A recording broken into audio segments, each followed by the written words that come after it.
уважаемых людей. Во-первых, хочу пригласить советника посольства Гульбарчин Сулаймановну для приветственной речи. Гульбарчин Сулаймановна. Саламатсыздарбы, урматтуу мекендештер, саламатсыздарбы ардактуу конуктор. Бүгүн абдан сонун кече болуп атат. Өзүңүздөр билгендей, Москва шаарында бул өлкө баарыбыз билгендей дүйнөдө улуу державалардын бири. Ушул улуу державанын ортосунда, борборунда биздин ушундай жаркыраган маданий очогубуз десек болот, жаркыраган биздин үйүбүздө отурабыз. Баарыңыздарды кош келиңиздер демекчимин. Бүгүн сиздер менен дүйнө элдеринин, анын ичинде Кыргыз элинин маданий, руханий мурастарын, тарыхый байлыктарын өнүктүрүүгө, сактоого жана даңазалоого арналган илимий практикалык конференцияда Москва шаарындагы кыргызстандыктардын маданий очогу болгон Кыргызстан үйүндө кездешип отурабыз. Учурдан пайдаланып, алгач ушул жерде отурган баарыңыздарга иш-чараны уюштурууга катышып, вакытыңыздарды бөлүп келип жатканыңыздар үчүн, ошондой эле алыстан ат арытып, мекенибизден ысык салам алып келген ардактуу конокторубузга Кыргыз Республикасынын Россия Федерациясына элчилигинин атынан жана элчиликтин жетекчилигинин атынан терең ыраазычылык билдирип кетем. Бүгүнкү иш-чарага достук мамиледеги башка улуттардан ардактуу коноктор катышып жатканына байланыштуу сөзүмдү расмий тилде улантууга уруксат бериңиздер. Уважаемые участники конференции, посвященной развитию культурной и духовной ценности народов, уважаемые почетные гости, прежде всего позвольте сердечно приветствовать вас и выразить огромную благодарность руководству и замечательному коллективу ВДНХ, уникального пространства музейно-выставочных проектов, международных деловых и народных выставок, фестивалей и праздников, за постоянное содействие и поддержку мероприятий, которые кыргызская сторона проводит в стенах торгово-выставочного центра Кыргызской Республики Кыргызстан. Еще раз благодарю вас, в лице вас. Позвольте также выразить признательность организаторам за возможность быть участником мероприятия и поделиться с вами размышлениями о сохранении и развитии историко-культурных ценностей, духовных наследий народов, в том числе и кыргызского народа в 21 веке. Укрепление кыргызско-российских взаимоотношений в культурно-гуманитарном направлении. Культурно-гуманитарное сотрудничество является одним из наиболее динамично развивающихся направлений кыргызско-российских отношений. Общая история, культурно-духовная близость, общие базовые ценностные установки наших народов являются главной основой укрепления межгосударственных связей и человеческих, и также личных контактов. Ярким примером культурного взаимообмена между нашими странами за последние годы стали успешно проведенные в октябре прошлого года Дни культуры Кыргызской Республики в Российской Федерации. И в конце этого месяца текущего года мы с удовольствием ожидаем проведения Дней культуры Российской Федерации в Кыргызской Республике. Эти мероприятия являются важным шагом в укреплении культурного диалога между двумя странами, развитие совместных проектов в сфере искусства, образования, музейного и библиотечного дела, сохранение нематериального культурного наследия. Совокупность национальных и материальных и духовных ценностей, созданных прошлыми поколениями, включающих в себя как памятники истории и культуры, так и нематериальные формы, это традиции, знания, являются важным фактором самобытности, самосохранения и дальнейшего развития народа. Динамика инновационных процессов, глобализация, ведущая к насаждению однородных культурных образцов, агрессивное наступление массовой культуры с ее стремлением к унификации и упрощению духовных потребностей человека придают особую остроту в этой проблеме. Все это делает актуальным вопрос не только о роли и месте с традицией сохранения культурного наследия, но и о возможностях их использования. Нам сегодня видится важным сохранить материальное и нематериальное культурное наследие для будущих поколений, включая памятники архитектуры, ремесла, фольклор, языки, также использовать их во всех направлениях развития человека. Использование духовных ценностей в культурном туризме – это традиции и наследие могут стать основой для развития туризма, что способствует экономическому росту и сохранению культурных ценностей. В образовании это традиционные знания могут обогатить учебные программы и помочь в формировании личности сознанием истории своего народа и государства. Также традиции и общие ценности могут способствовать укреплению социальной сплоченности и формированию чувства общности. Традиционные практики могут вдохновлять на инновации в различных областях, например, в дизайне одежды, архитектуре и искусстве. В данном направлении с удовлетворением хочу отметить активную деятельность общественного объединения «Мурас наследие», руководителем которой является наша соотечественница, патриот своей страны Алима Султанбаева. Сохранение и популяризации среди местного населения города Москвы национальных ценностей, традиционных промыслов, обычаев кыргызского народа. Национальные ценности кыргызского народа включают гостеприимство, уважение к старшим, семейные узы. Традиционные промыслы охватывают ремесла, связанные с юртой, скотоводством, такие как обработка войлока, ковры, шердак, вот это все вы видите, да, сегодня, одежда, колпак, ильичек и так далее. Ювелирное искусство, а также кузнечное ремесло. Общественная организация «Мурас» ставит перед собой цели распространения среди подрастающего поколения вышеперечисленных традиций, обычаев, народных ремесел, также развития и сохранения родного языка, культуры речи, переданных нам старшими поколениями. Пользуясь случаем, позвольте от имени посольства Кыргызской Республики выразить искреннюю благодарность Алиме Султанбаевой за инициативу организации значимого мероприятия, посвященного сохранению и популяризации культурно-духовного наследия народов в нашем времени. Убеждена, что конференция послужит обмену опытом и популяризации новых идей в сохранении народных богатств, объектов культурного наследия и укрепит добрососедские связи между нашими народами в данной сфере. Уважаемые участники конференции, благодарю администрацию торгово-выставочного центра Кыргызской Республики Кыргызстан, культурного центра кыргызстанцев в Москве за предоставление замечательной площадки, организацию проведения данной научно-практической конференции.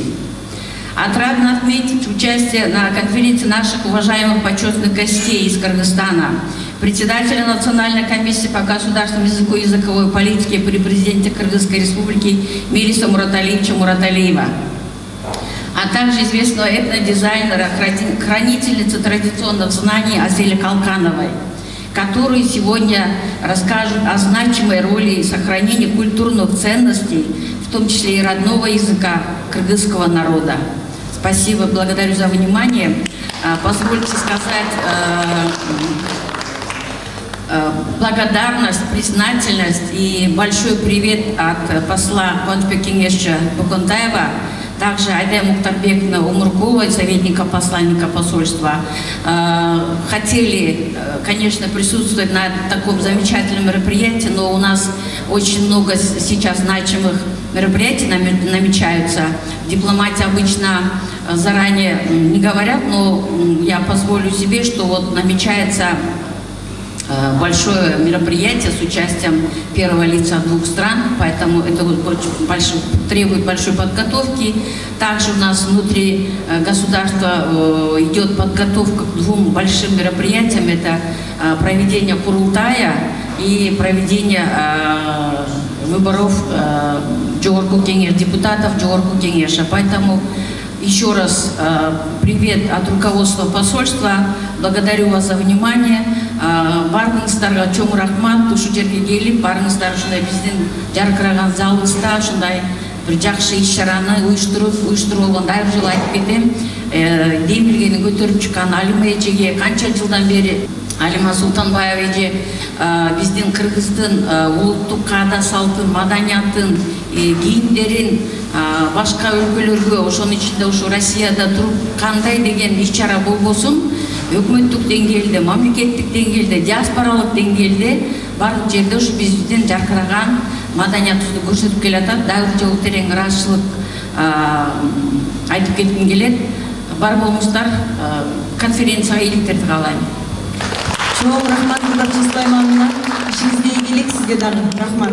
Следующее слово предоставляется, приветственное слово, Еремко Ирине Александровне, начальник управления по работе со странами СНГ и внешним связям Департамента стратегического развития и гостеприимства АО ВДНХ. Уважаемые участники конференции, дорогие друзья, позвольте обращаться к вам именно так, потому что вы находитесь на территории исторической миссии, которой всегда была дружба народов. С гордостью хочу отметить, что павильон Кыргызстан первым начинает серию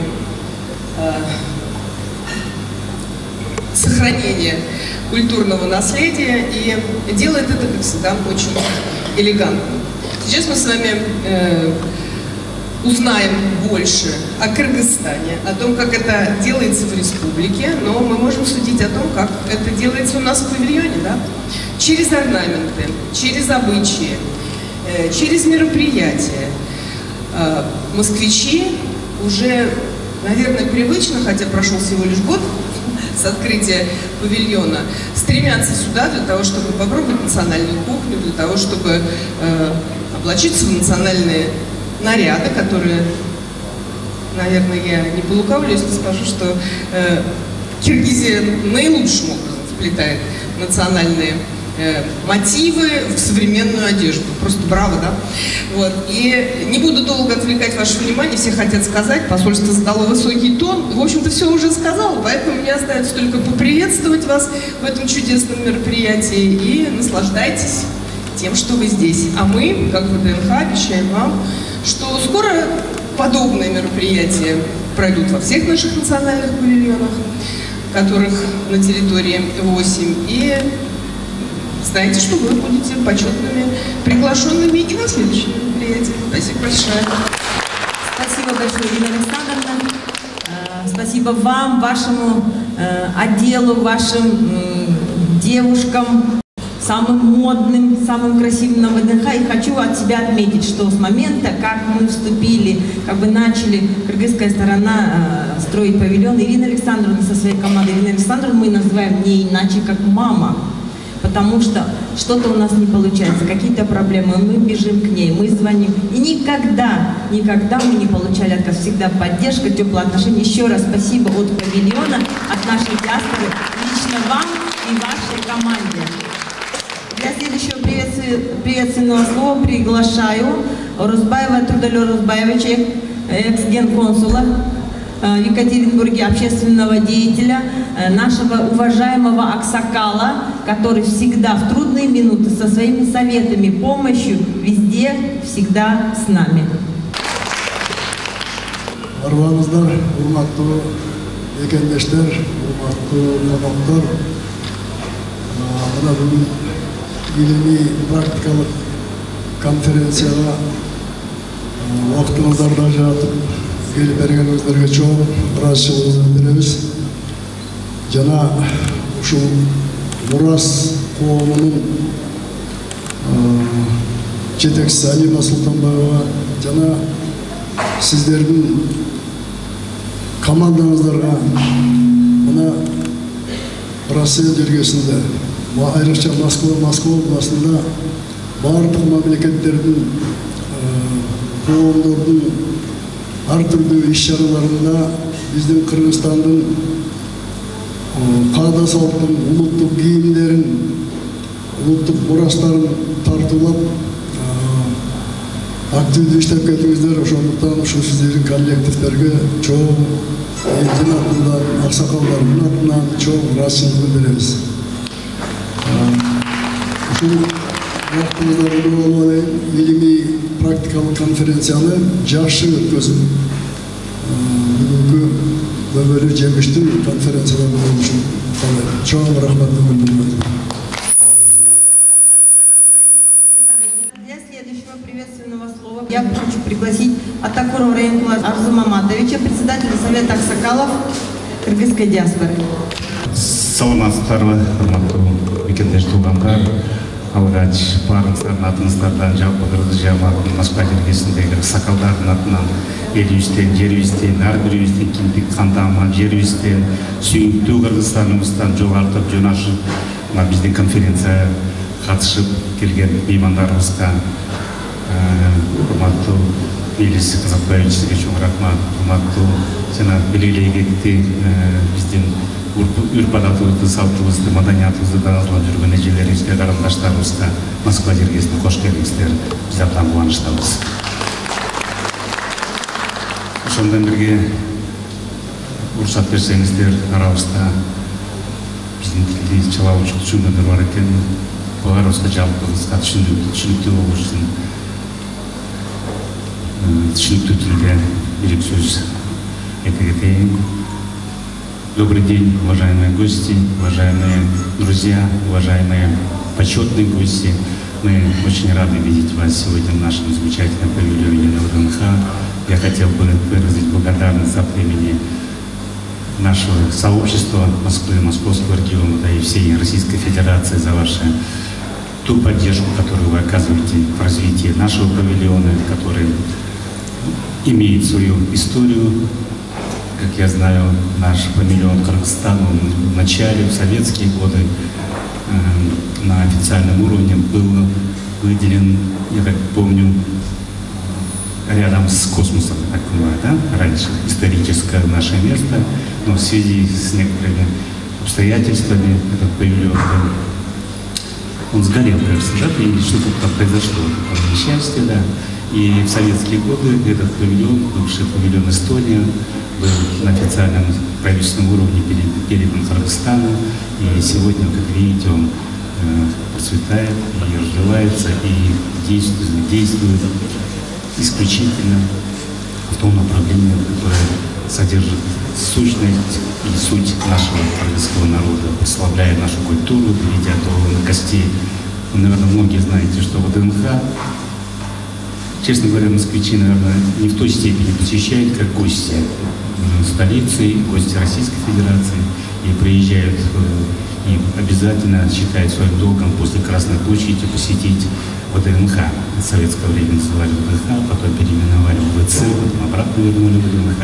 И поэтому нам очень гордостно и мы считаем важным для нас событием, что наш павильон здесь функционирует, и есть возможность проведения подобных мероприятий, как сегодня, международного масштаба. И особая благодарность руководству ВДНХ в лице, как Анисина Зембекова обозначила, как вас называют. Мы очень рады, мы видели вас и присутствовали на открытии нашем торжественном, ваши замечательные речи, вашу поддержку мы ощущаем. И я думаю, что и сегодняшняя конференция будет она очень полезной, в особенности для тех наших соотечественников, которые сегодня здесь присутствуют, которые приложили особые усилия для проведения сегодня конференции. Я здесь подготовил солидный докладик, минут на 10. Аниса Абдулазимовна информировал, что я приветственное слово, позвольте без слов, я добавлю, если пару минут добавите, да? Я бы хотел обозначить в ракурсе нашей темы о Кыргызстане, о тех моментах, которые превалируют в позиционировании нашей страны в формате ЮНЕСКО. Ну, а ЮНЕСКО, наверное, нет смысла объяснять цель этой международной организации, задачи этой организации.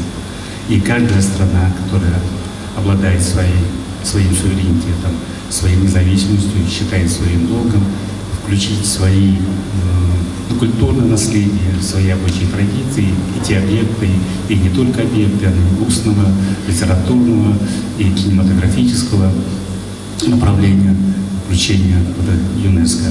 И несколько значительное количество наших исторических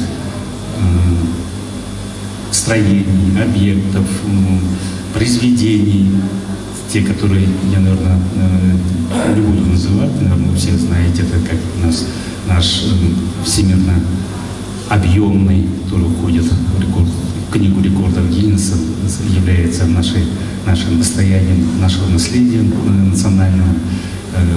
Как выше было упомянуто, наши национальные шердаки, киизы, наш Акелечек недавно, в 2023 году, был включен в состав, в перечень нашего наследия, и который находится в этом нашем зале, замечательном бизнесе Апалах и наш коммус, наши многие другие наследные вещи и продукции, которые были включены в ЮНЕСКО. Я думаю, что каждая страна, обладая своим, как сказал, суверенитетом, имеет свои значительные в международном формате, которые включаются, должны включены и в последующем должны быть включены в ЮНЕСКО. И я бы хотел особо отметить тот момент, что в Российской Федерации среди наших соотечественников в этом направлении проводится очень содержательно и значительно, и в той же мере и полезная работа для наших соотечественников, которые проживают, ведут трудовую деятельность в России, потому что молодое поколение, которое рождается здесь, которые получают среднее образование, которые продолжают свою повседневную жизнь в России, для них некоторые вещи не в той мере известны и воспринимаются не в том формате, в котором мы, те люди, большинство здесь сидящие представители старшего поколения, среднего поколения, и я думаю, что наша прямая обязанность донести до них, до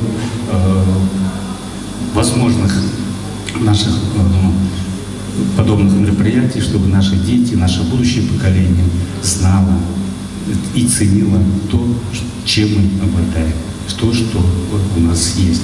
И наш язык, знание языка, уважение языка, наша литература, Чингиз Айтматов, я не буду перечислять других наших поэтов, писателей, которые прославили и на весь мир, и переведены на 98 языков мира, это произведение Чингиза Тарапуловича. И наш эпос «Манаск», я уже обозначил несколько вариантов нашего сказителей наших, Саакбек Караваев и другие. Я думаю, что годы, когда в советское время было среди кинематографов наши, помните, наверное, по произведению Черносора Колыча «Козловна», «Красное яблоко», «Алла Магисса Коля», «Первый учитель», чуть пораньше, да. И дальше «Белый пароход», который, спектакль которого мы видели на московской сцене недавно. И произведения нынешних наших прославленных писателей, поэтов. Умар Маламбала, да? Позавчера мы здесь были свидетелями на сцене Малого театра. Это говорит о том, что наша культура, наше наследие везде Мурас развивается очень успешно и в нужном направлении. И чрезвычайно важно, чтобы была вот в этом формате связь между поколениями, старшее, среднее и последующее поколение. Я думаю, что и цель сегодняшней конференции именно в этом заключается. Я желаю всем вам присутствующим приятной конференции, да, удачной и полезного восприятия сегодняшней информации и пожелать нам всех благ. Парбал Мустав, Аманда Толстар, конференциус, Чахширин, Парбал Мустав,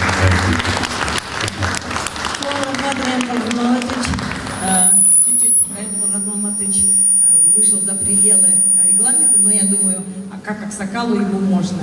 И мы, киргизы, такой народ очень дипломатичный, когда мы сохраняем баланс между новым и старым, между зрелостью и молодостью. Вот в данном случае наших зрелых советников Аксакала представили Тудалёс Байш Раймкул Азматович. А сейчас я хочу пригласить Каната Искендеровича Скендерова, общественного деятеля, нашего одного из лидеров молодежного крыла.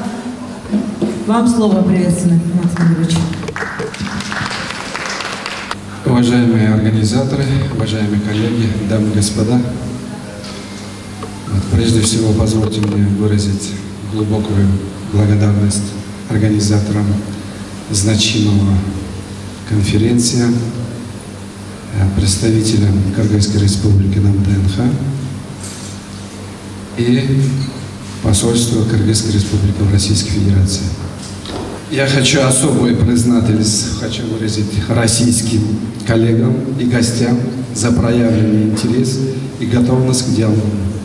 Наше собрание здесь, в сердце России, это яркое свидетельство прочных уз дружбы, взаимного интереса между нашими народами. Тема нашего мероприятия – осмысление ценностей культурного наследия 21 века. Как никогда актуально. В эпоху глобализации и цифровизации именно культурный код нации становится ее главным стратегическим ресурсом, тем стержнем, который позволяет сохранить идентичность и уверенно смотреть в будущее.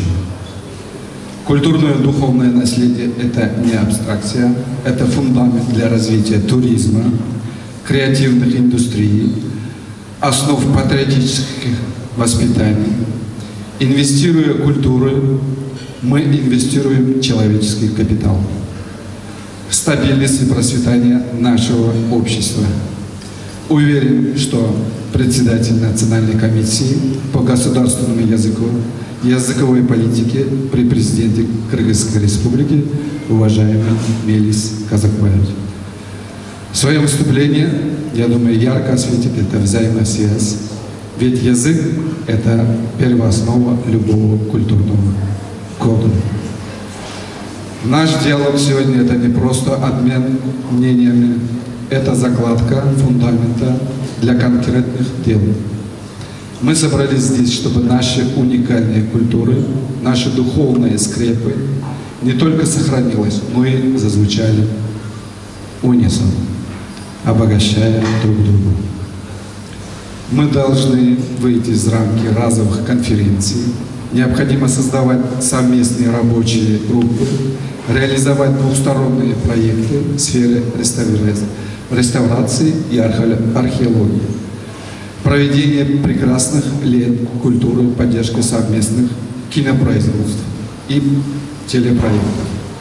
Наша общая история, в том числе в рамках советского периода, предоставляет это богатейшую почву.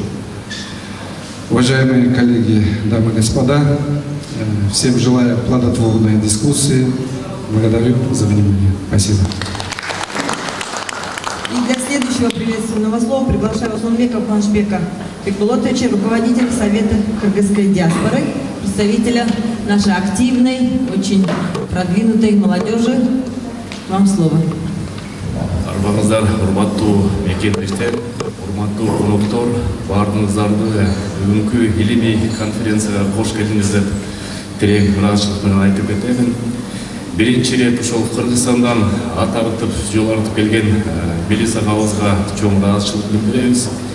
Ишиңизге ийгилик, мекен өнүгүп, мамлекет өнүгүп, чет жерде жүргөн мекендештер жүрөгүбүз менен туу тутуп, Кыргызстаныбыз өнүгүп атканына абдан чоң кубанып жатабыз. Кудай буйруса, эртели кеч баарыбыз деп Кыргызстанга жөнөп, Ала тообуздун кучагына, Ысык көлдүн кучагына кучактанып, мекенибиздин сагынычты артырабыз деген терең ишеничтемин. Бүгүнкү илимий конференцияны уюштуруп жаткан уюштууларга терең ыраазычылык билдиребиз. Алима эжеге, Айнис эжеге, мына жакшынакай үйүбүз чок жаккандай болуп, очок жаккандай болуп, жылып киргенде көйгөнүн кубанып, сонун бир павильонубуз кайрадан ишке ачты. Болсо ошо павильондун жетекчиси Айнис эженин чоң эмгеги, үйүбүзгө киргенде болуп, жылуулук менен, Кудай буйруса ушул жерде көп ушундай иш-чара өтүп, научный конференция, илимий конференция жана маданият иш-чаралары өтүп турса, бул кыргыз мекендештер үчүн, кыргыз диаспора үчүн чоң жетишкендик. Себептен өзүбүздүн эки үйүбүз болуп калды. Биринчи үйүбүз элчилик болсо, экинчи үйүбүз болсо кыргыз павильону. Андан тышкары ушул жакшынакай павильонду мындан 1,5 ай мурун бардык жалпы диаспора биригип, баарыңыздар билесиңер, эки чоң коом кошулуп, бир чоң диаспора болуп, Канат мырза менен тең төрө болуп, Кудай буйруса жакшынакай кыргыз элине, кыргыз мекендештерге ишеничин арткан уюмдардын бири болот деп ишенебиз. Кудай буйруса алдыда көптөгөн иштер болуп атат. Мелис агабыз менен ошо Россиянын булуң бурчунан, Камчаткадан мурдагы жылы жолугуп элек, ошол жактан бир чоң илимий конференция өтүп, эми Кудай буйруса Москвага келдиңиз, мындан ары Калининградка барсаңыз айтып каласыз. Мен тиги Россиянын Камчаткасынан Калининградка чейин барып илимий конференция өткөргөм деп. Уважаемые дамы и господа, уважаемые гости, для кыргызской диаспоры отрадно проводить такую научную конференцию. Большая благодарность руководству ВДНХ за то, что с пониманием и с доброжеланием относитесь для всей кыргызской диаспоры. Кыргызская диаспора разношерстная. В ней есть деятели культуры, активисты, профессора, музыканты. И на самом деле кыргызская диаспора одна из самых активных диаспор на территории Российской Федерации. Еженедельно практически у нас проводятся разного рода мероприятия, спортивная культура, которая обогащает культуру двух народов России и Кыргызстана. Очень много предпринимателей, которые вкладывают свои ресурсы в Российской Федерации. В рамках Евразийского экономического союза кыргызстанцы считаются не трудовыми мигрантами, а трудящимися. Это еще один посыл для того, чтобы наша историческая родина, это Енисей, Минусинская котловина, Алтай, мы выходцы практически из тех земель, и свой дух, свой кочевой дух мы всегда, храня в себе, можем параллельно обогащать другие народности. Я очень рад, что сегодня научная конференция проводится впервые в этом зале, и я очень надеюсь, что это будет постоянной и традиционной. И, пользуясь моментом, хотел бы, с вашего позволения, вручить такой небольшой подарок от Совета кыргызской диаспоры нашему гостю, человека, который на самом деле вкладывает большой ресурс, энергию в развитие кыргызского языка. Это наш брат Мелис Казакбаевич, пожалуйста. за внимание гостю. Спасибо большое, всего хорошего. Спасибо вам большое, уважаемые гости. Мы рады видеть вас всех, рады видеть наших аксакалов, наших профессоров кыргызских, наших гостей из других диаспор. Абдыганап Джамилович, мы очень рады вас видеть, что вы поддержали здесь. Багат Байке, вы здесь, вас тоже мы очень ценим, любим, из дружественных диаспор. Анвар Умерович, вас как аксакал мы очень рады видеть, что вы поддержали. Мадина Ильгамова, вас также. Но хочу сказать, что все-таки сегодняшняя наша цель – это все-таки конференция. Мы хотели бы услышать и чтобы состоялся обмен опытом в этой сфере. Поэтому разрешите, с вашего согласия, перейти к основной пленарной части нашей конференции и предоставить слово председателю Национальной комиссии по государственному языку и языковой политике при президенте Кыргызской республики Мураталиеву Мелису Казакбаевичу. Тема доклада «Путь кыргызского языка от древности до государственного языка». Пожалуйста. Арваңыздар, улайдың ұрпақтары.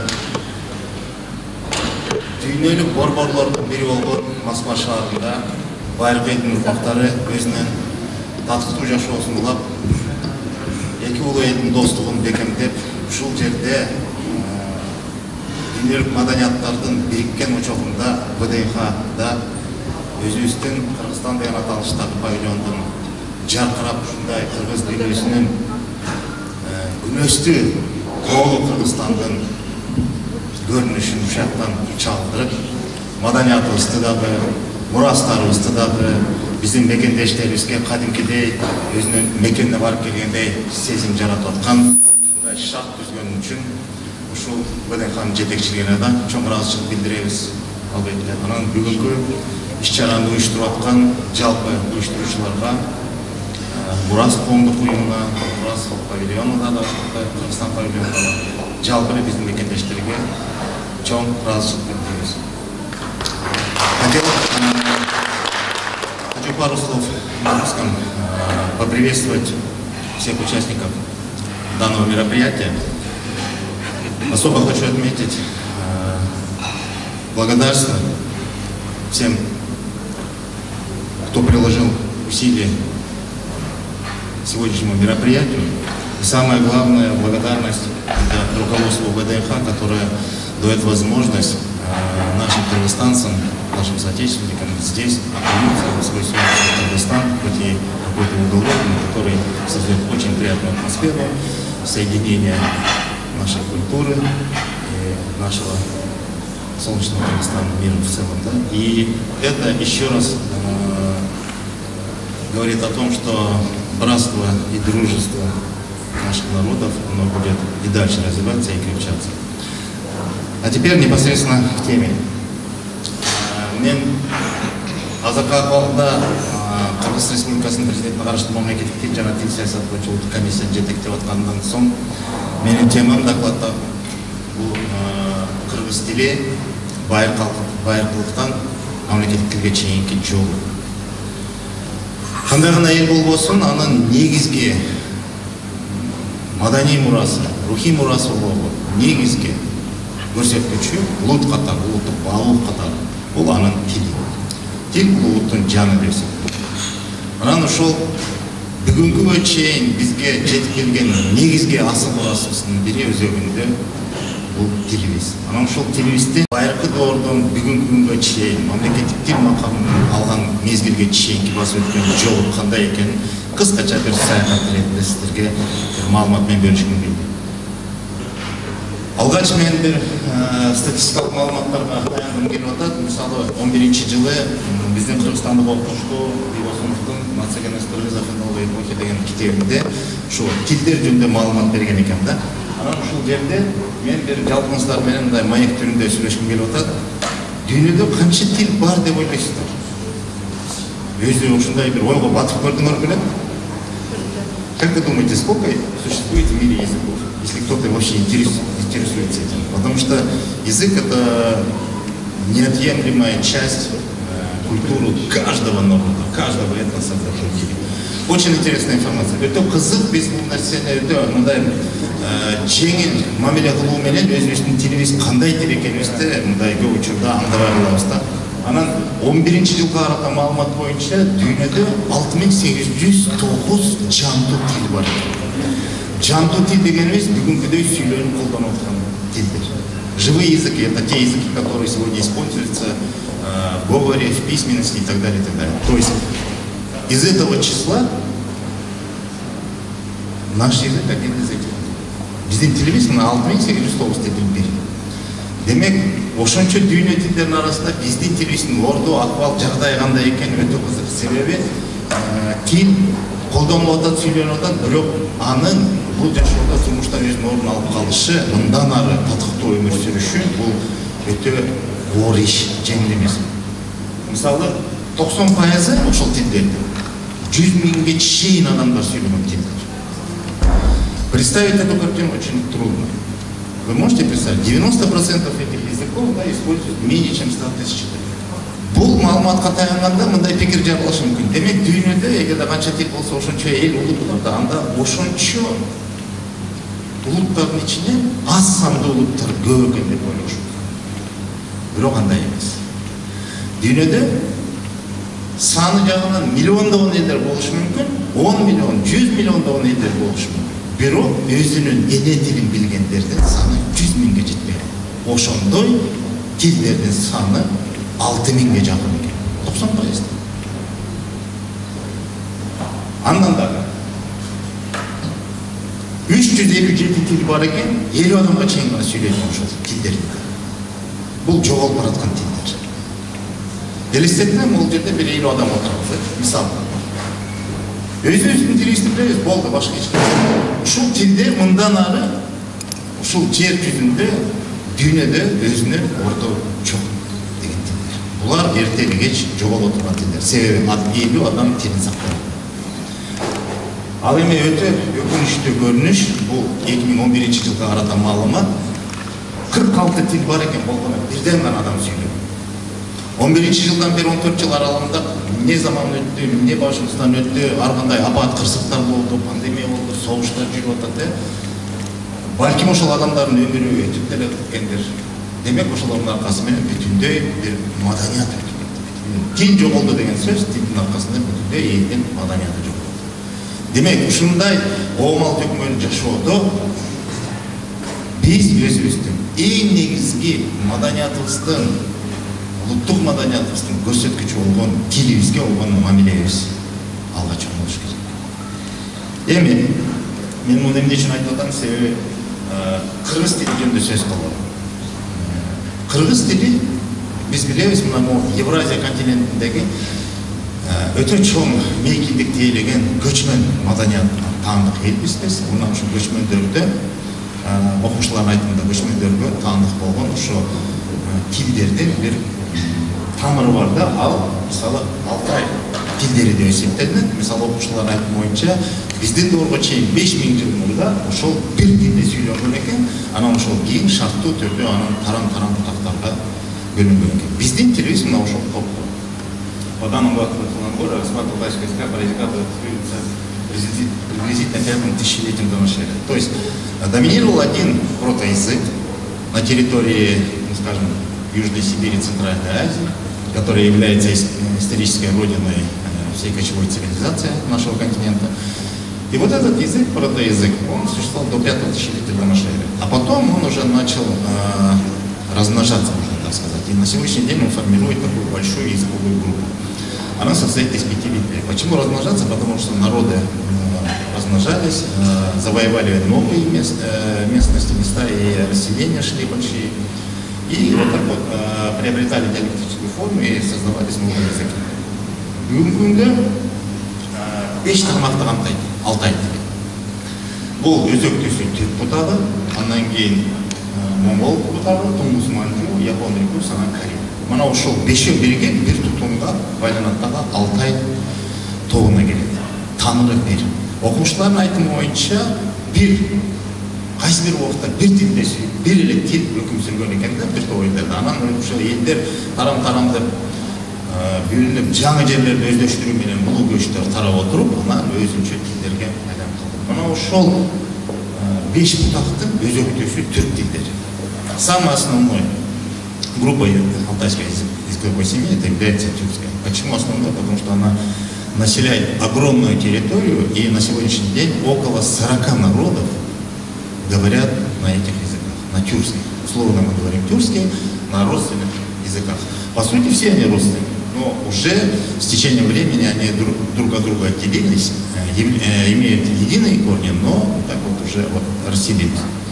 И вот, говоря о кыргызском языке, я хотел бы отметить, что русского языка очень мало, а вот тюркские языки, они очень большие, много их по всему континенту. И самое интересное, в этой группе основное место занимает кыргызский язык. Кыргыз тили ошо түрк бутагында өзөктүк тилдерге окумуштуулар баяндоо. Эгерде биз классификацияны карасак, могул жерде айтылат, прототюркский язык деген демек Алтай тилинде жан кошулаткан учурдагы же ошондо бөлүнүп аткан кездеги түрк, кийин эки бутакка огур тилдери, анан түрк тилдерине деп эки бутакка бөлүнөт дагы, анан кийин мына түрк бутагына карасаңар 8 тармакка бөлүнөт дагы, андан кийин мындай бутак-бутактап кете берет дагы, бүгүнкү чейинки колдонулуп аткан багыттарда көп жерде кыргыз тили деп ар бир бутагында болбосо дагы 8 бутактын 6-оосунда кыргыз деген аталыш бутакча болуп кетип атат. Карасаңар, мына могул жерде древнетюркский, древнекыргызский, енисейский-кыргызский, окуно-енисейский деп атат, горно-алтайский дегенде кыргызско-кыпчакская группа, Карлук дегенде карловско-хорезмский деп, уйгурский диалекты сближающий с киргизским, южно-киргизский деп атат, кыпчакский, топто нагайско-кыпчакский деп дагы кыргызский, южно-кыргызский деп ушундай бутактап кете берет. Анан бул жерде Кавказ тобунда дагы фуюй кыргыз тили деп дагы ушундай тарам-тарам бүт жерде кыргыз деп. Эмне үчүн ушундай аталып атат деп ушулардын пикири айтылып атат. Демек, кыргыз тили ошол түрк деп шарттуу аталышта аталган тил тобунда өзөктүү орун алган. Анан мен муну бекер айткан жокмун, себеби кайсы бир учурда мындай тамаша иретте айтып коеюн, кыргызга кыргыз айтса ишенбейт, анан же болбосо кыргыз сүйлөй берет деп коебуз да. Кыргыздар баягысын баштары жогобу деп. Бул окумуштуулардын пикири да. Чындап келгенде ушундай бир көрүнүш бар экен, биз өзүбүздүн тилибизди анча андабай көрөбүз да. Анан ушул кыргыз тили өзөктүк тил экенине далил мына могу 40-50ге жакын бир окшош тектик тилдерде сүйлөшөбүз. Ошонун ичинен кыргыз тили бир чоң өзгөчөлүк менен айырмаланат. Ошондо өзүбүз кыргыздар баалабайбыз, же маани бербейбиз. Ал өзгөчөлүгү бул мисалы ошол эле боордаш казак, өзбек тилдери менен биз котормочу сүйлөшө алсак дагы бир чоң айырмачылык. Ал эмнеде? Балким кимдир көрө билет деп ушул. Эмнеси менен айырмаланат биздин тилибиз? Тилдик өзгөчөлүгү. Муну эми окумуштуулар жакшы билет, катарда жарандар билбеши мүмкүн, бирок биз колдонуп жүрөбүз. Эң мындай өзгөчөлүгүнүн сыры бул үндөштүк мыйзамын сактап келүүбүз. Илимде сингармонизм деп коебуз. Биздин агритин тилдердин ичинен жападан жалгыз кыргыз тили гана бүгүнкүгө чейин ошол үндөштүк мыйзамын сактап келет. Среди всех тюркских языков, около 40 на сегодняшний день, единственный язык, который сохранил закон сингармонизма, это кыргызский язык. Что такое закон сингармонизма? Это когда корень слова ведет за собой все остальные и приставки, и окончания, гармонизируют именно звучание. Вот это и есть закон сингармонизма. А это говорит о том, что ученые говорят, это не Мурат Алиев, это ученые говорят, что сингармонизм – это явление природное. То есть формирование человеческой речи – это природное явление. И закон сингармонизма – это тоже одна из важнейших частей природных явлений, потому что созвучие, звучание, оно легко дается. И когда образуется новое слово, когда с помощью приставок или окончания мы даем другое значение этому слову, оно идет гармонично. И это первый показатель того, что этот язык, во-первых, формировался в эпоху формирования человеческой речи. Плюс он несет в себе именно вот эту природную свойственность что человеку было трудно вначале разные слога, разные звуки соединять. И вот эта вот сингармония, это вот говорит о том, что этот язык один из древнейших. Биздин телевиз ошол үндөштүк мыйзамды сактаганы, ушундан да билинет, классификацияда да баардык жерде кыргыз деген аталыш болгон ошол. Анан бүгүнкү күндө биздин окумуштуулардан сырткары дагы ошо тил саясатын жүргүзүүдө биз ошо кыргыз тили тил жаратуучу тил экенибизди дагы сыймыктан менен айтабыз. Себеби ошол өзөктүү болгон тетиги башаттан бери келаткан өзүнүн уюткулук касиетин сактаган тил өзүнөн тарамдап бутактап өткөн тилдерге дагы негиз берди дагы, бирок бүгүнкү күнгө чейин биз ошол өрөңдүбүздү, уюткубузду жоготпой сактап келдик. Бул да ошол тилдин бир чоң өзгөчөлүгү. Ошондой касиеттүү тилди алып жүргөн элдин урпактары бүгүн өзүбүздүн тилибизди ардактай билсек, бул дагы жакшы болот. Кийинки маалымат. Мисалы мындай PNAS деген батыштын бир мыкты илимий журнал бар экен. Ведущий американский журнал для публикации оригинальных научных исследований в различных областях, главным образом в биологии, медицине, а также по физике и социальным наукам. Интересно, это журнал, который публикует в основном статьи точных наук, но в этом журнале была публикация интереснейшая научная группа, которая произвела какое-то исследование языка, формирования человеческой речи. И там были такие интересные моменты. Там про кыргызский язык вообще ничего нет, сразу предупреждаю. Это просто научное исследование, которое выявило, что как формировалась вообще человеческая речь, формирование предложений. Сөйлем түзүлүшү кандай болду. Анан ошол батыштын окумуштууларынын айтканы боюнча SOV деген формула бул эң баштапкы сөйлем түзүлүшү.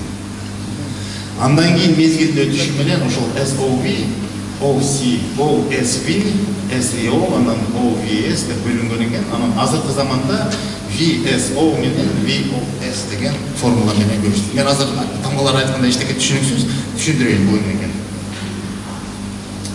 Сөйлем түзүлүшү. S деген субъект, O деген объект, анан V деген баяндооч. Эси баяндооч деп коебуз. Окумуштуулар айтып атат, эң байыркы адамга тил бүткөндө, сүйлөө жөндөмү өрчүгөндө, өзүнүн оюн пикирин билдириш үчүн сүйлөм кураганда 3 негизги компонент болгон. Субъект болгон, ким, мен. Объект болгон, эмнеге карата, баг. Анан үчүнчүсү кыймыл аракетти билдирген баяндооч. Эмне кылды? Сүйлөм түзүлүшү ушундай болду. Мына эси точ, бышык точ деп коесуң, баяндооч. Мисалы, бүгүн биз кандай сүйлөбөйлүк кыргыздар, кандай сүйлөп айтсам, мисалы, мен тоого чыктым, мен Москвага келдим, мен сөз сүйлөп жатам, мен суу ичтим, мен тамак ачтым, мен эс алдым, мен тияка бардым, жактан келдим деген. Кандай формула берет? Мына ошол келип атат, SOV. Демек, кайсыл элдин бүгүнкү күндө ушул формуласына ылайык сүйлөм түзүлүштөрү колдонууда болсо, демек бул тил өтө байыркы тил, башатта адамдын сүйлөө жөндөмү жаңыдан өрчүп аткан мезгилде калыптанган тил ушуга чейин сакталып келди деген сөз. Мен түшүнүктүү айтып атам, жакка талкуу. Демек биздин тилибиз азыр биз сүйлөп аткан тилибиз ушул SOV формуласына дал келип атканы, демек биздин тил өтө байыркы тил. Бул биринчиден. Экинчиден, ошол байыркы мезгилде ушул күнгө чейин дагы биз ошол көрөңгөбүздү жоготпой сактап келдик да. Бул өзүнчө бир чоң керемет да. Буну мисалы биздин Кыргызстандын окумуштуулары мындан кабары жок азырынча. Бул батыштын окумуштуулары изилдеп анан айтып атат, бүгүн SOV формуласына дал келген тилдер жок койсо дейт. Мындай тилдер жок. Азыркылар кандай тилдер? Азыр мына VCSO же болбосо VOS. А биздин тилибизде кабарда жатат. Баштапкы сүйлөм түзүлүшүндө эмне үчүн дегенде булар психологиялык негизде айтып атат. Адам жаңы сезим калыптанып өзүнүн пикирин билдиргенде биринчи субъект айтат, ким, менден чыгат. Инициатива же болбосо демилге менден чыгат. Мен. Анан кимге багыштайт деген экинчи суал. Анан аягында негизги мааниси мазмун эмнеде? Эмне кылды жыйынтыгы баяндоо жөнөтүлөт. Бул ошондой болот. Мына ушул түзүлүш боюнча бизде телевизор дагы ушул күнгө чейин сакталып. Демек, эгерде кайсыл бир тил бүгүнкү 7000ге жакын тилдер ичинен кайсыл формада өнүгүп атса, ошол тилдердин тарыхында, адабиятында, фольклорунда дагы баары каралат да. Кайсыл формага дал келсе, ошол тилдердин кайсыл мезгилде жаралгандыгын ушул менен аныктаса болот. Көп тилдер өтө кечки мезгилде пайда болгон. Башактан бери калктаган тилдердин саны өтө аз. Ошол аз тилдердин санында катарында биздин кыргыз тилибиз. Я хочу обратить внимание, вот здесь на русском еще немного хочу это все рассказать. Ученые говорят, что вот на этапе формирования человеческой речи она формировалась по формуле вот этой формуле, которая звучит как субъект, объект и верб. То есть первоначально человеческий разум, он мог доносить свою мысль, то есть при содействии с другим человеком, да? То есть когда формировался, он делал упор первое на субъект, то есть на то, что он. От кого идет инициатива, значит он. Потом идет объект, для чего, для кого, кому, что, куда и так далее. И уже потом непосредственно было действие, да, что делать. И вот эта вот формула, первая формула человека, ну как они говорят, разговорного человека, была по вот этой формуле, это ученые говорят. И на сегодняшний день эта формула, она немного изменилась, потому что многие языки сегодня имеют форму вот справа, то есть это VSO или VOS. Многие языки такие. Но наш язык кыргызский, он до сих пор сохранил структуру предложения, даже вот в 21 веке, именно в той первоначальной форме, которая была зарождена на формировании человеческой речи. То есть об этом это вот еще один предмет для изучения нашего языка именно с точки зрения лингвистики для наших всех ученых. Поэтому вот мы с гордостью можем говорить, что наш язык, когда мы говорим, мы один из древних народов, да, надо же это же все подтверждать. И вот такие вот научные подтверждения, они еще раз подкрепляют ту версию, что да, наш язык один из древнейших языков, который до сегодняшнего дня сохранил все свои прелести, и даже вот то, что я до этого говорил, сохранил свойства сохранения сингармонизма. Дальше. Мына эми тарих жөнүндө айтсак, баягы тил экени өзү дагы мындай бир жөн эле курулай сөз менен айтпастан аны дагы илимий же тарыхый фактылар менен бекемдеп койсом ашык болбосун. Мисалы биз билебиз, 91 жылдан бери биз эгемендикке ээ болуп мамлекеттүүлүктүн ээси болдук кыргыз. Ошол күндөн тарта биздин тилибиз азыр мамлекеттик тил макамына жетти. Мамлекеттик тил деген бул эмне деген? Бул баарыбызга маалым эле нерсе, ар бир мамлекеттин өзүнүн мамлекети керек, мамлекеттик тармактарда баардык нерселерде ошол тил иштеш керек, жазылыш керек. Бул албетте ошол. Бирок андан сырткары мамлекеттик тил деген бул дүйнө эли, дүйнөдөгү баардык мамлекетте сенин тилиң менен эсептеше турган деңгээлдеги тил.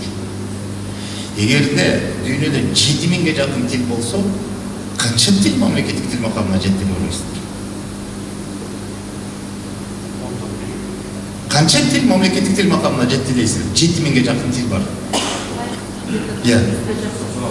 Ошо 200ге жетпеген, себеби 193 мамлекет бар. 193 мамлекеттин ар биринин өз мамлекеттик тили бар. Мына ошонун бири кыргыз тили. Бул эмне деген дарамет күч, эмне деген деңгээл биз өзүбүз түшүнбөйбүз. Себеби биздин тилибиз менен дүйнө эле эсептеше алат. Мына кече жакында Бириккен Улуттар уюмунда биздин президентибиз сөз сүйлөдү. Кайсы тилде сүйлөдү? Өзүбүздүн мамлекеттик тилде сүйлөдү. Бир дагы мамлекет жетекчиси башка өкүлдөр эмне үчүн сен ушул тилде сүйлөп атасың деп суроо да болгон жок, доосунда айтылган. Себеби дүйнө эле эсептеше турган тил. Бириккен Улуттар мүчөсүндө, Бириккен Улуттар уюмунда мүчө катары каттадыкпы, биздин тилибиз ошол жерде орду бар, сүйлөнөт, жазылат. Дүйнө эсептеше турган. Мына ошондой деңгээлдеги тил. Эмне деген дараметке жеткен? Анан жөн тил эмес, жанагындай тарыхый баскычы менен бар. Анан бул бүгүн биз мамлекеттик тил макамына жеткенибиздин бирден бир себеби биз кыргыз элинин мамлекеттүүлүктү түптөө жагында мамлекет куруу тажрыйбасы бар экендигин айткан. Тарыхый көз караш менен караганда бүгүн биз мамлекеттүүлүктүн канчанчы доорун башыбыздан өткөрүп атабыз? Кандай деп ойлойсуз? Азыркы мамлекеттүүлүгүбүз кесеги боюнча канчанчы мамлекеттүүлүк? 4-нчү, эң төмөн. Себеби биринчиси кайсы эле? Каганат. Biz tariximizda баягы эми үйрөнүп келе атабыз деп ойлойм. Биринчиси мына расмий тарыхта биз айтып атабыз, биздин доорго чейин 201-жыл. Эмне болгон биздин доорго чейин? Ушул датаны көп айтабыз да, бирок өзүбүз эстей албайбыз. Кытай жазма булактарда, шици жазууларда Симацандын убагында учурунда кагазга түшүрүп, өздөрүнүн баягы архивине киргизип койгондугу үчүн биз бүгүн өзүбүздүн тарыхыбызды билип атабыз. Биздин доорго чейин 201-жылы кыргыз эли мамлекет курган эл болду. Анан хундар келип бизди басып алып, биздин мамлекеттүүлүгүбүздү жок кылды, же болбосо багындырып алды. Мына ошол кыска эле 3 сүйлөмдөн турган каттын негизинде биз өзүбүздүн мамлекетибиз бар экенибизди аныктадык. Ама мамлекет болуу деген бул жөнөкөй сөз эмес да. Мамлекет болуш бул баягы 1 айлык же болбосо 10 жылдык же бир канча бир муңдун иши эмес. Мамлекет куруш үчүн кылымдар керек.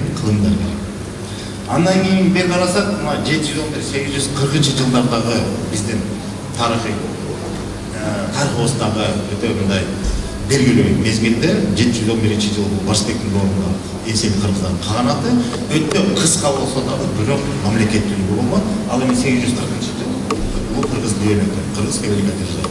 Мына ошол мезгилде ушул 2200 жыл аралыгында биз бир нече рет мамлекеттик түрдүбүз. Ошол мамлекеттерди куруу тажрыйбабыз бар болгон үчүн бүгүн да ошол уюлдуулугубузду жоготпой 91-жылдан бери биз эгемен мамлекет болуп келебиз. Көпчүлүктөрү бүгүнкү азыркы биздин эгемендигибиздин баасы куну жок деп айтат. Бекер түштү асмандан. Эч ким өз курал көтөрүп согушкан жокпуз, қан төккөн жокпуз деп айтабыз. Бекер түштү деп атабыз. Бирок андай эмес туугандар. Бүгүнкү эгемен жашообуздун баасы куну бар, жок эмес.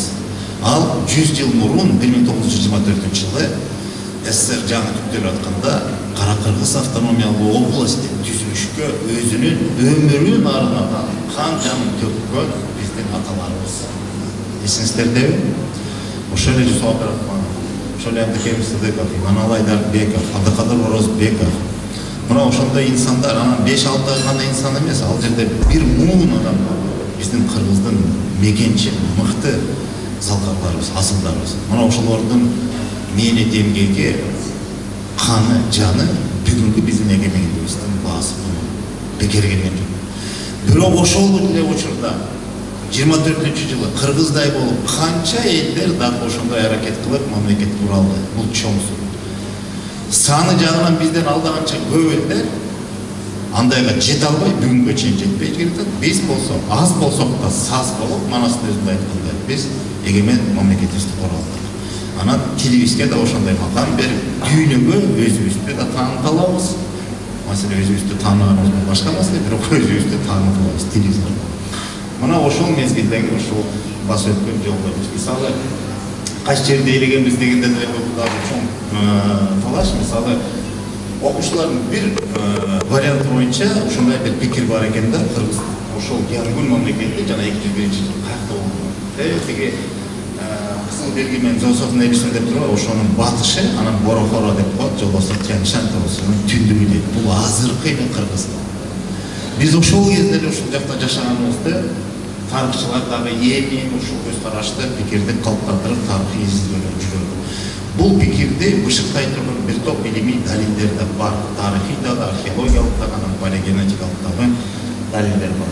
Кийинки мезгилде бул 700-жылдарда Барсбектин доорунда карта, бул жерде кыргыздар Инсей доорунда ошол жакта көбүрөөк болгонбуз. Бул жерде көрүнүп турат.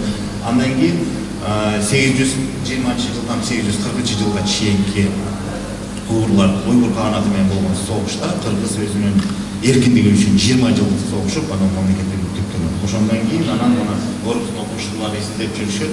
Бартактын айтканы боюнча улуу кыргыз дөөлөтү ушундай аймакты өзүнө камтыган экен. Чоң жерлерди ээлеген экен. Бул 16-кылымда немис окумуштуусу Шолборттун түзгөн картасы экен. 9-кылымда сүрөттөйт. Бирок 16-кылымда иштеп чыккан экен. Азыркы заманбап рельефке кийин эле түшүрүлдү. Ошол мезгилде окумуштуулар 9-кылымда могу жердин баарын кыргыздар ээлеген экен деген маалыматтар бар. Бул биздин баарыбызды таң калтырып атат албетте. Европанын жарымына чейин келген. Бирок тактай келсек, кимдер болгон ушунун баарын кыргыздар жетти беле дегенде жок. Бул ошол кездеги көчмөн элдердин биримдигинен союзунан түзүлгөн чоң держава болгон деп айтып атат. Ошол жерде бартактардын кыргыз деген этноним политонимге айланган, же политэтноним. Көп элдерге таандык болуп калган дейт да.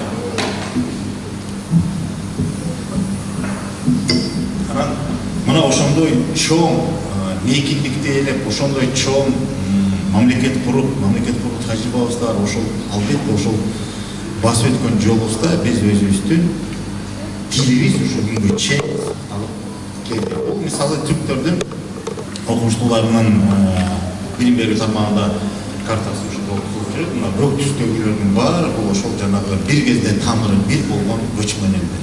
Азыр бир шарттуу айтып аткан түрк тилдүү элдер деп атпайбыз, мына ошол элдер тарыхты. Кыргыз мамлекети ошол бир эле өрөөндө болгондо, бирок ушунун баары биригип келип туруп, сырткы дүйнөгө мунун баары Кыргыздын мамлекети деп аталган деген маалымат бар. Кыскасы, мына ар бир учурда мамлекет болгон соң, ошол мамлекет болгон соң, башка мамлекеттер менен пикир алышып, алака мамиле түзгөндө кайсы тил иштеди эле деп ойлойсуздар. Албетте ошол кыргыз тили иштеген. Демек, бул жерде биздин тилибизди байыркы мезгилдерден ушул күнгө чейин келип, мамлекеттик тил макамын сактап, анан жөнүнө сактап, өзүнүн башаттан бери келаткан үндөштүк мыйзамын сактоо жагынан, жана тил жараткучу касиетке ээ болгон жагынан дагы ошол көрөнгөбүздү дагы сактап келет. Анан тил качан пайда болду дегенде, мен акыркы эле маалыматты айткым келип атат. Мисалы 2018-жылы Кытай окумуштууларынын Ютанчан деген окумуштуунун менен биздин окумуштуулар биргелешип чоң конференция көчөлүгүн белгиледик. Бирок мындан ары тилибиз өркүндөйбү? Мындан ары мисалы 21-кылым бул санаа иптештигинин доору, маалыматтар менен. Ушул жакта бул жерде эми мүмкүнчүлүк чектелип атат, себеби техникалык мүмкүнчүлүк болбой калды. Азыр бизде Кыргызстанда мамлекеттик тил жана тил саясаты тарабынан иштеп чыккан кыргыз тилиндеги жасалма интеллекттин улуттук платформасы иштеп чыккан. Бул боюнча өзүнчө да таанытым кылсак болмок, бирок интернетте чабалдыгынан улам сбой болуп, же болбосо ачык. Бул жерден аны таанытымын өткөрүш кыйын. Болбосо IT чекит KG деген директ менен каалаган браузерден кирсеңиздер, бул жерде 6 программдык камсыздыгынын негизинде азыркы замандын талабында жасалма интеллекттин жардамы менен биздин тилибиз көп мүмкүнчүлүккө ээ болот. Кыскача атап өтөм, кандай мүмкүнчүлүктөр бар? Биринчиден, жанагы буга чейин көп жылдар бою үндү текстке айландыруу же текстти үнгө айландыруу. Мисалы, азыр мен сүйлөп атсам, дароо компьютерге салсак, ал текст болуп жазылат эле да. Стенограмма даяр түшүн. Мисалы, буга чейин мындай программалар көп болчу, бирок кыргыз тилинде жок болчу. Ым таңбаларын таанычу эмес, биз ошону тааныдык. Кадимкидей катасы жок чыгарып берет да, бүттү. Протокол түзгөнгө эң соңку. Мына ошол программабыз иштеп баштады. Экинчиден, даяр текст болуп турса, аны окуусу келген адам, окуусу келбеген адамдар болсо, программага салып силерге аудио китеп кылып чыгарып берет да, каалагандай сизге окуп берет. Аял кишинин үнү менен, эркек кишинин үнү.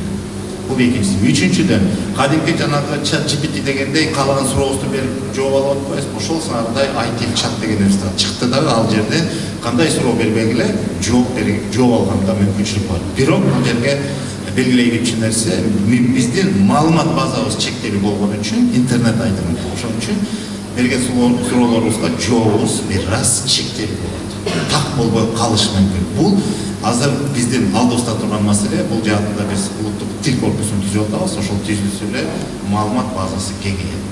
Андан сырткары котормо кызматыбыз бар. Мисалы, биз билебиз, Яндекс переводчик эң соңку котормо, Google Translate бар.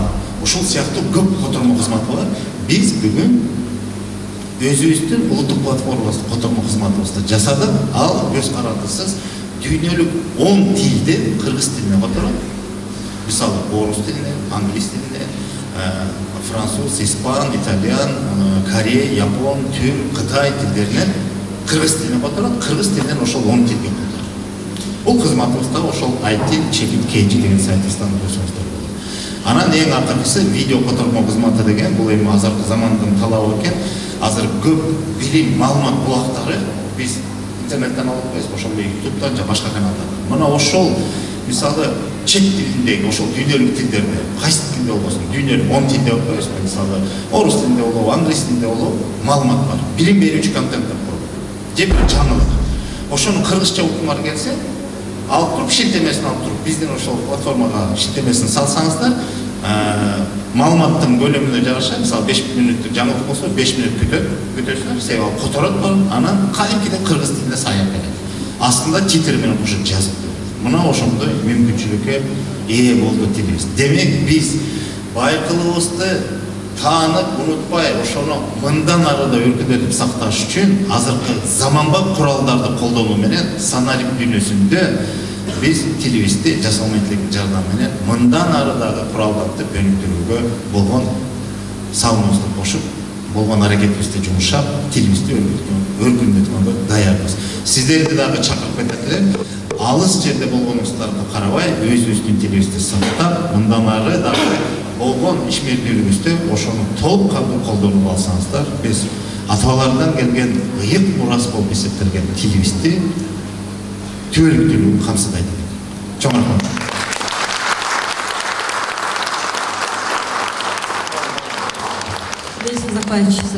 Большое вам спасибо за очень основательный, очень подробный экскурс в историю нашего языка, в историю нашей государственности, формирования нашего языка, а также очень дельные ваши советы по сохранению языка с использованием современных цифровых технологий, современных искусственного интеллекта и тому подобное. Да, очень многое мы вот услышали, узнали сегодня. Еще раз хочу поблагодарить вас и последующих наших спикеров. Хочу, чтобы вы придерживались очень строго регламента. Это вас не касается, вам можно. Так, еще, в формате нашего мероприятия можно задавать вопросы, получать ответы, если таковые есть, пожалуйста. Чоң рахмат. Урматтуу мекендештер, мына бизге Мелис Казакбаевич келип, атан маңыздуу баяндама жасап берди. Ким билет, Кудай билет, качан келет, качан келбейт. Бүгүнкүдөй бүгүн келип алдыбызда бизге керектүү маселени, тил маселесин баяндап бергенине чоң рахмат. Учурун пайдаланып бир суроо берип алайын. Мен ойлойм, сиздерге мактуу болуп турасыңар. Уважаемые друзья, у нас гость, который сейчас выступал перед нами, это человек, которого не всегда удается даже в Москву завлечь, так говорится, да? И то, что он сегодня присутствует среди нас, это для нас очень большая удача, достижение, заслуги организаторов, общественного объединения «Мурас» и руководства павильона. Мен bir sorum vardı. Tili boyunca bu жерде жеті дуандан өкілдері отырады демағын қарағандай түсінік бар. Тил boyunca жер бетінде 8,5 миллиард халықтың арасында 7 миллион қырғызбыз. Это капля в море.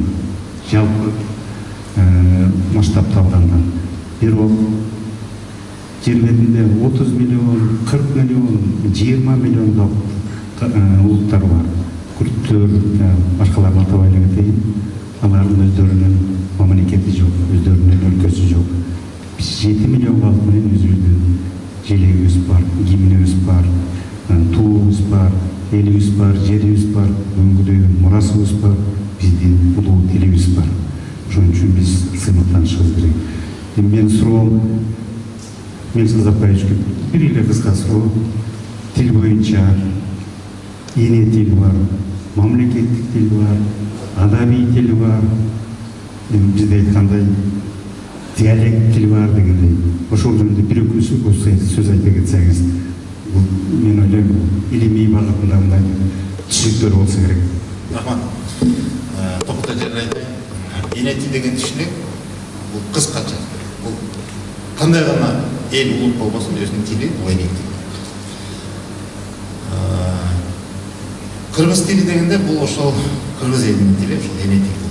Бирок тилдин өзгөчөлүктөрү жанагыдай мен баса элге кеттим, биздин агритин тобуна кирет, анын ичинде индештик мыйзам сактаган эң чоң өзгөчөлүк бул байыркылыктын белгиси.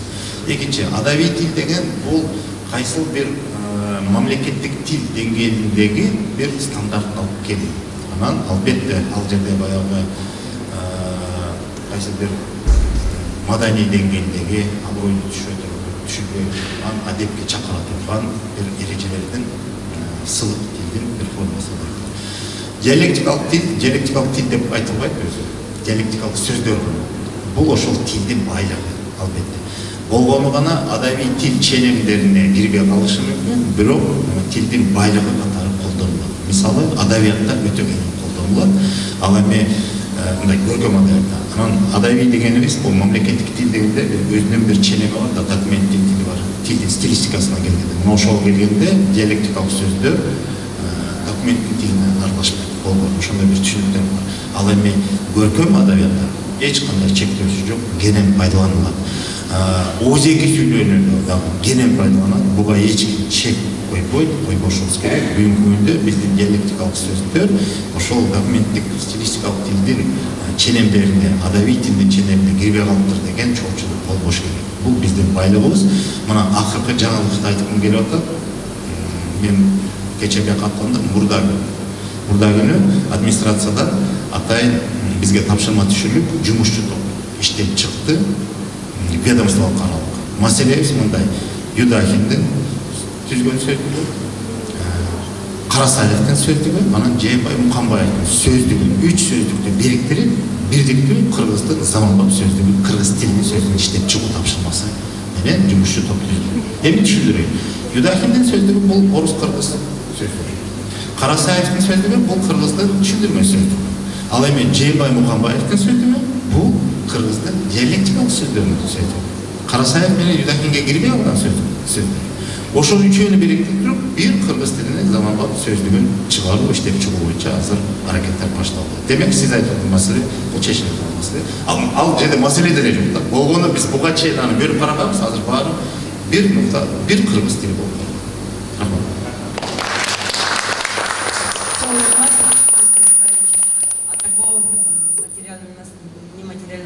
Как язык, перейдем к более материальным вещам. Это следующая тема нашего доклада. Национальные павильоны, проводники исторической миссии дружбы народов на ВДНХ. Еремко Ирина Александровна, начальник управления по работе со странами СНГ. Не могу не поблагодарить Мелису Закбаевича еще раз. И ваш энтузиазм так прекрасен, что мне становится еще более понятно, что еще один государственный язык Кыргызстана, русский, охвачен таким же энтузиазмом. И я, честно говоря, всегда удивляюсь, насколько кыргызы хорошо владеют русским. Гораздо лучше, чем многие русские. Я прям наслаждаюсь вот этой образованностью граждан Кыргызстана в языке. И спасибо вам и за это тоже.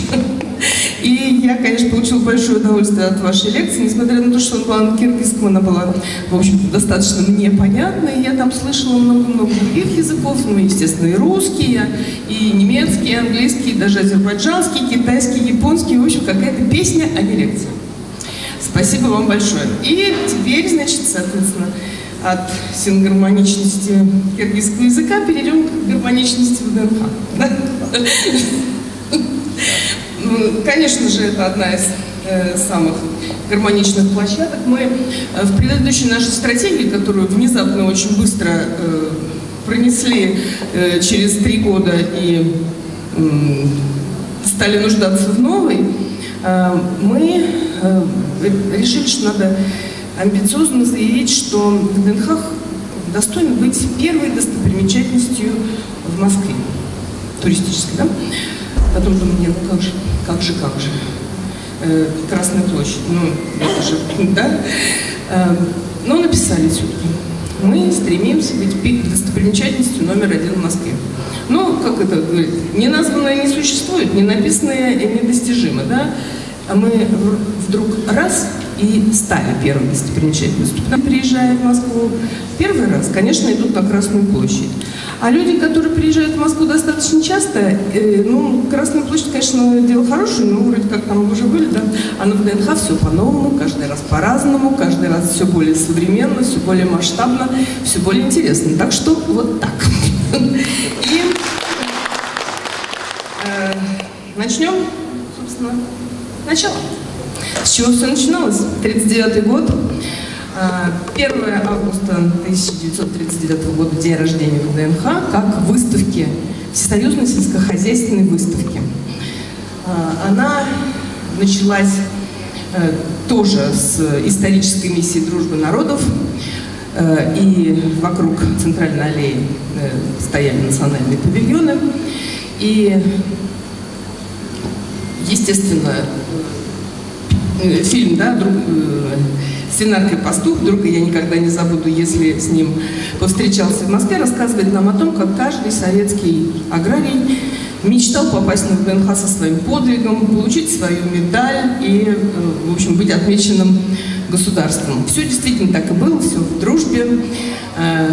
И после войны, которую мы выиграли все вместе, всем Советским Союзом, наступила пора сказать всем нашим союзным республикам спасибо только в 1954 году, когда страна восстала из пепла. Вот, извините, отвлеклась, но это, значит, знаменитая скульптура Мухиной «Дружба народов», вот это ВСХВ, которая открылась 1 августа 1939 года, перед главным входом, который тогда был южным, сейчас от него остались одни ворота около 75-го павильона, вот тогда эта скульптура появилась, была привезена с Экспо в Париже. И вот с этого началась, собственно, гармония ВДНХ. С отношений мужчины и женщины, с вдохновения женщин. Сейчас я так или иначе в своем докладе буду коротко вам ставить именно эти акценты, эти гармоничные истории, потому что в 1954 году, когда ВДНХ уже стала ВДНХ, и главный вход переехал на арку главного входа, где она сейчас существует, там тоже нас встречает тракторист и колхозница, да, и очень много женских фигур нам будет попадаться по пути следования. Но самым главным, так сказать, гармоничным объектом 1954 года стал фонтан дружбы народов. Мы вот обожаем этот фонтан, да. Поначалу девочки должны были быть бронзовыми, но существует такое поверье, что Сталин сказал: нет, мои женщины будут золотыми. И вот 16 союзных республик стоят в кругу, вокруг них собирались национальные павильоны, и вот это и было спасибо всем нашим республикам за общую победу, за общие скрепы. И в 60-х годах по решению правительства СССР, собственно, который возглавлял Хрущев, мы перешли с национальных республиканских на отраслевые позиции. И все павильоны стали иметь отраслевую направленность. Вот, чтобы понятнее было, да, Эстония — это была химия и так далее. Да? И все национальные павильоны переехали в павильон СССР. Ну, маленькими кусочками, естественно, уже не полной экспозицией. И в те времена как раз и был утрачен павильон. Кыргызстан, Туркменистан, Таджикистан, сгорела Грузия. Вот, и фонтан дружбы народов стоял. Вот. То есть дружба народов в том или ином проявлении все-таки была.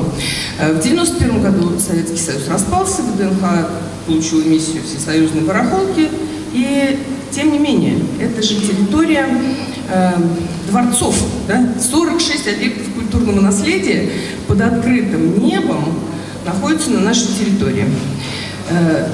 В 2002 году на Совете глав государства Владимир Владимирович Путин в день своего 50-го юбилея предложил обратить внимание на то, что объекты культурного наследия рушатся, историческая миссия дружбы народов тоже, в общем, как-то куда-то уходит. И предложил главам правительства государства СНГ взять обратно свои национальные павильоны и создать в них центры восточно-торговые, ну, собственно, культурные посольства, ну, визитные карточки своих республик. Еще раз повторюсь, 7 октября 2002 года. И дело это не быстрое, да? То есть история заключалась в том, что павильоны давались в долгосрочную аренду за рубль в год. Но подвохом было то, что отреставрировать павильоны надлежало за счет республик. И поэтому, в общем, в прошлом году мы открыли павильон Кыргызстана. Он, конечно, очень стремительно ворвался в нашу культурную и событийную повестку, но я говорю о том, как это было трудно. То есть это федеральный объект культурного наследия федерального значения. Здесь нельзя работать просто рабочим из Кыргызстана, а надо лицензированным Министерством культуры организациям. То есть сколько мы бились, мы выносили вопрос на межправкомиссию по экономическому сотрудничеству. То есть вопрос, в конце концов, перешел в ведение президента, и все стало хорошо. Все как всегда. И мы очень благодарны господину Джапарову за личный контроль этого вопроса. И, ну, в общем, мы чувствуем, что он гордится тем, что павильон у нас существует. Еще раз, пользуясь случаем, благодарю руководству павильона Анисаджа. Вот тут в любое дело надо вкладывать душу, да? Вот здесь она как раз вложена наилучшим образом. Спасибо, Анисочка. С вами очень комфортно работать. И, вы знаете, вот наши совместные идеи, ну, сначала они реализуются как совместные, потом мы начинаем друг друга обгонять, догонять. Да? Ну, в общем, вот это вот творчество, которое живет на гармоничной территории ВДНХ, да, оно существует и, в общем, расцветает. И я значит, хочу вам представить павильоны, павильоны СНГ, которые сегодня представлены. Рядом с каждой из них девочка из фонтана, да?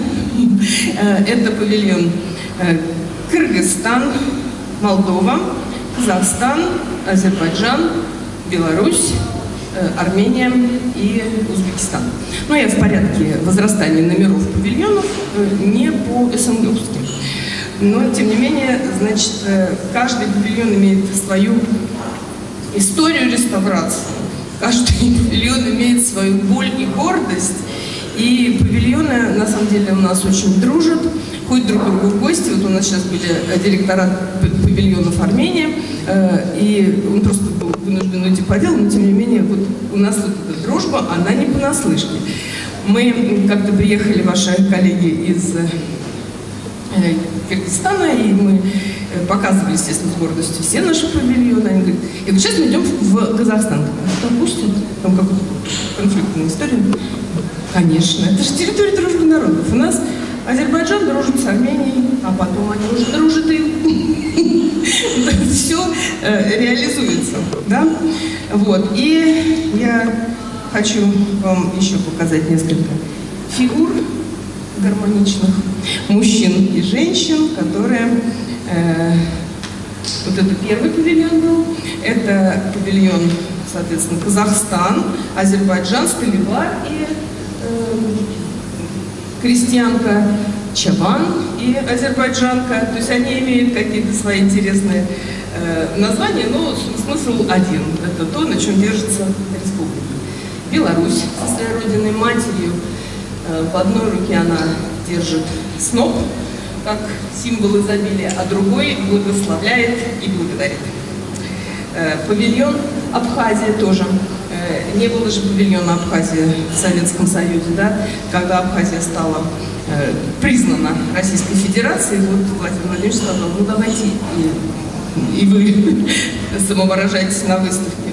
Павильон Узбекистан, Хлопкоров и Каракулевод, павильон Городская ферма и сегодня в ВДНХ, да?